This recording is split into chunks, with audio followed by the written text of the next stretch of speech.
Dire na punta choy, pakarwas na punta sa itong sakyanan choy. Do it your own gyapon ni choy, DIY ra gyapon ba niya to dalahon sa karwasan dito sa sentro kay gasto pa ka gasolina.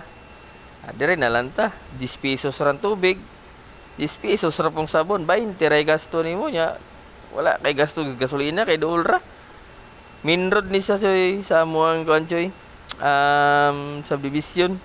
Nakanindot pod ani kay ako'y nakauna. So medyo landong ya. Nindot po ang panahon, hangin kayo. Tapos makuot yun nimo choy kung unsa ang mga dapat kuotonon ba. Mga ligid ana, mags. Sakto gyud og kalimpyo anang ilalom choy. Singan ay tubigan dayon.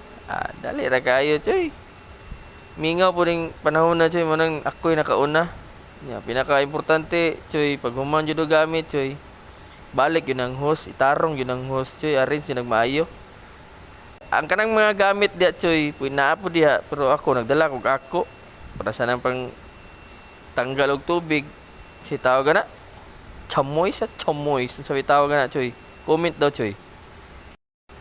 Dali ra kay choy. Pila ra gyud paglimpyo. Hangtod sa sunod, dalaygo ng Dios.